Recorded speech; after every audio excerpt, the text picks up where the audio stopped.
World সুফি ফোরামে প্রধানমন্ত্রী নরেন্দ্র মোদী ভাষণ দিয়ে মুসলমানদেরকে হাদিস কোরআন থেকে বুঝিয়ে দিয়েছিল যে ইসলামের অর্থ উদ্দেশ্য হয়েছে শান্তি, হিংসা নয়।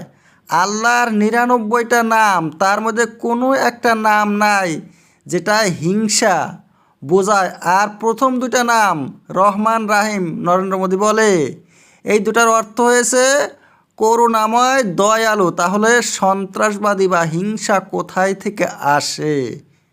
ভারতের প্রধানমন্ত্রী নরেন্দ্র মোদী একজন হিন্দু হইলে ওনার হাদিস কোরআনের কিছু নলেজ আছে, উনি ঠিক কথা বলছে। ইসলামে আসলেই কোনো সন্ত্রাসবাদের জায়গা নাই।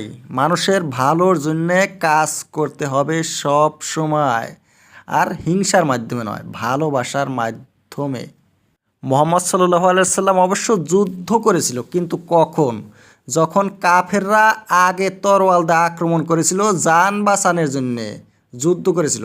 কিন্তু এই যে বাংলাদেশের জঙ্গলিরা, এই যে জসিমউদ্দিন রহমানি, আল কায়দা, এই যে ভারতের বিরুদ্ধে জেহাদ শুরু করেছে, ভারত কি কামড় দিয়েছে জসিমউদ্দিন রহমানিকে? উনি কোন মোল্লা যে হয়েছে!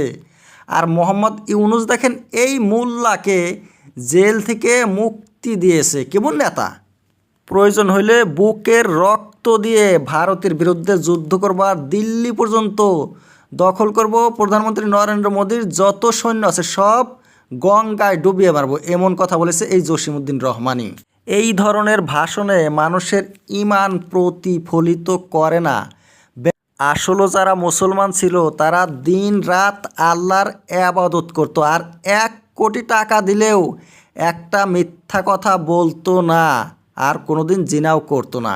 কিন্তু এই মোল্লারা কি বা পড়ে কোরআন হাদিস থেকে? কোনো নলেজ নাই।